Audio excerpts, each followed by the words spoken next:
Hey, how's it going, buddy? It's Arcane Hulk here today, and today what I have for you is my Necrochasm review. At the beginning of the video, same thing as all my other reviews, it's going to be PvE at the beginning, then PvP at the end.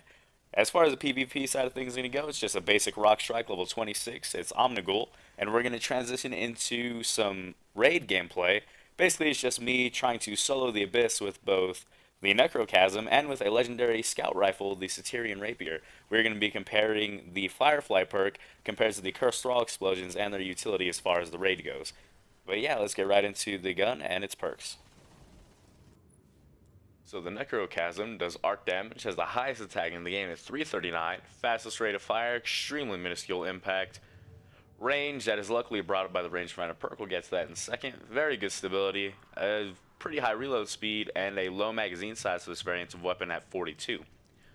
Perks on the side, Cascade, melee kills increase the reload speed of this weapon for a short time, and as the aforementioned Arc Burn. You have Accurized Ballistic, more range and impact. The impact is negligible, it goes up 1 to 3 shots depending on your range, something like that, or 1 to 3 damage points, I mean. Then you have CQB Ballistics, the better choice in my opinion because it gives you extra stability, and with a weapon that fires this fast, stability is what you want. Aggressive Ballistics, pretty much the same thing, just a lower stability, not really too great in my opinion. Then we have Curse Ringer, precision kills this weapon frequently trigger a Curse Thrall explosion. I'd say 50 to 75% of the time. And this perk is very underwhelming, but we'll get to that later on. One of the 5 damage upgrades. You don't need to purchase any of these upgrades, by the way. As soon as you add the Crux, it is fully maxed out. Single point sling, switch weapons faster, move quicker while aiming. Okay, it might have some utility in PvP, but we'll talk about PvP a little bit later. Flared Magwell reloads weapon even faster. It's already pretty quick with the Cascade perk. Now, I have to mention these do not stack, so you can't have Flared Magwell and the Cascade perk active at the same time. You'll still reload in about the same time, between 2 and 3 seconds. Then you have Fitted Stock, increases weapon stability. Easily you want the stability for weapon that fires like this. Pretty much these variants, I call them the Sahara variants because the very first game, or back in the beta, when I first used a gun like this, it was called the Sahara AR3, I think. Very high rate of fire, low impact, so I could just call them Sahara variants, that's just me. And then rangefinder, aiming, increase of its effective range. It feels like it pretty much doubles the range. But again, that's just feeling, I don't know the exact numbers. And then you have the damage upgrades. And that's pretty much it as for the stats. Now let's get right into the next segment. So just some basic background knowledge about the gun. It is obtained through upgrading the Husk of the Pit, which is obtained by killing the Blades of Crota on Earth.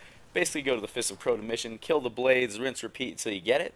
Then Eris rank 3, upgrade that puppy to Eidolon Ally, max it out, and then you add the Crux of Crota, which is a 2 to a 5% drop.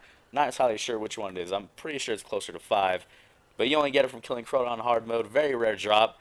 I'd say it's not as rare as the Vex. The Vex is still probably the most rare because it is 100% RNG. Whereas in Crota's End, they look at what loot you have and they award you more accordingly. But as for aesthetics, this gun looks very, very similar to Murmur. It is the exact same base model, just a few extra little things here and there. On Necrochasm has some flames going on the side. On Murmur, as you all know, it has the charging little bars on the front and the sides. Other than that, aesthetically, it is the exact same. As for performance, this gun falls extremely flat on its face. It is 100% underwhelming. I am very disappointed with this weapon. It is the culmination of everything the Dark Below is weapon-wise for the game so far. Now, what I mean by that is that all weapons in the Dark Below DLC have been subpar at best. Dragon's Breath easily being the best out of them. Fourth Horseman, which is a PlayStation exclusive, is just not very good. The range is pitiful. If it fired all 4 barrels at once, it could be promising, but other than that, that gun needs something to go for it. It looks cool, but other than aesthetics, it is not an exotic tier weapon at all. I think all of these weapons need a little bit of retouching, rebalancing. I'm not asking for Dragon's Breath to be the next Gallahorn. I'm not asking for Fourth Horseman to be the next Invective. I just want them to have at least fill a certain niche in the game. Now, Fourth Horseman does have an extremely high rate of fire, but the range is absolutely too absurdly close to be useful any whatsoever at all. The Necrochasm, again, falls flat on its face, much like the other weapons in the game. The Urn of Sacrifice mission, the story missions, everything like that in the Dark Below DLC was absolutely tremendous, but the weapons, as I said before, have been subpar. And there's really no use talking anymore about the Necrochasm because the perks are absolutely outclassed, and let's get right to the testing. So in this segment right here, we are going to be testing the raid utility of the Necrochasm's Cursebringer perk, which is the Curse Through All Explosions, and we're going to be comparing it to the Satyrian Rapier's Firefly perk. As far as the Firefly perk goes, it's the exact same as the Fatebringer, just I chose to use Satyrian Rapier because it's what I had on hand at the time of recording. So you're going to see me utilize both of their abilities just a little bit, just in the Abyss. And what I need to say about the Cursebringer perk is that it is absolutely outclassed by Firefly. So you don't get the Curse Throw Explosion every time, which is absolutely ridiculous. And on top of that, there's like a delay in between when they actually explode and when you kill them. So that could really screw you up if you hit someone in the, unless you're getting the earth kills on the thralls at the front of the pack, it's really just a lost cause. You're not going to get to see, you're not going to get to see the perk take full effect because everything's just going to run right past it and nothing's really going to get hit. So if you are going to use this gun in the Abyss, aim for the first thrall in front of you, aim for the head, and just hope that one of the 75% of the times that it does work, it does go in your favor and you are able to get the kill. So about right here, I'm going to switch to the Satyrian Rapier just so I can get some, some comparison and contrast, just so you can see how Firefly works in exactly the same scenario.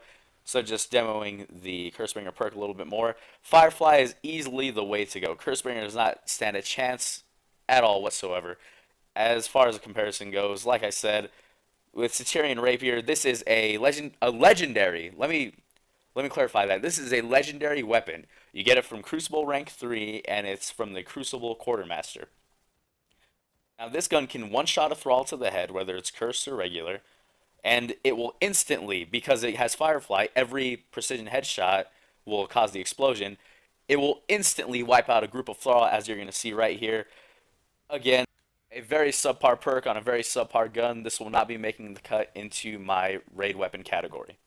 So let's do a little change of pace. So we talked about PvE and how I generally just don't think this is a good weapon for it. Let's go talk about PvP.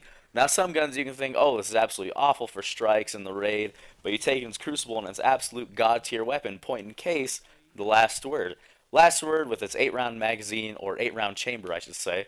Low impact, high rate of fire, not really something you want to be using in a strike or a raid by any means, but you take it into a rumble match or a 2-man skirmish, and you'll find yourself dominating, wiping the floor, competing with Suros Regime, Vex Mythoclast, all these other top tier weapons. But you don't get that with Necrochasm. Necrochasm is just all around bad, and I'll show you exactly why. Number one is the extremely low damage. Yes, it has a super high rate of fire. Yes, it's very stable. But with how much people move around in Crucible, it makes it that much harder to land those headshots. And your gun is doing so little damage that the headshot is pretty much negligible to the body shot, then it's really a wasted effort. The time to kill is extremely high, especially compared to the Vex, Suros, Last Word, Hawk Moon. Pretty much every other decent exotic weapon will outperform Necrochasm in every way, whether it's a scout rifle, to pulse rifle, anything. This gun is just completely underpowered, and I'm just going to save myself from being overly redundant again and just saying the same thing over and over. This isn't worth your time. It's not worth the frustration of all the Crota bugs and glitches and everything. It's not worth the horde drop rate. It's not worth it at all. Skip this gun, pass this gun. It's not getting a 2.0 upgrade in the House of Wolves, much like Mythoclast. This gun will fall to the side. Just leave it. Just leave it like you don't freaking want it.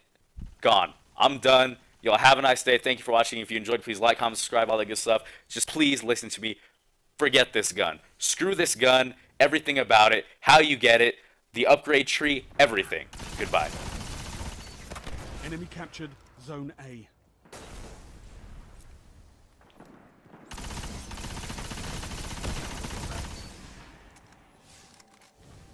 Zone A neutralized.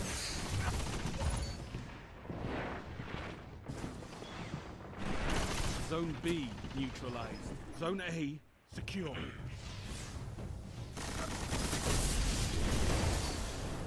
"30 seconds remaining.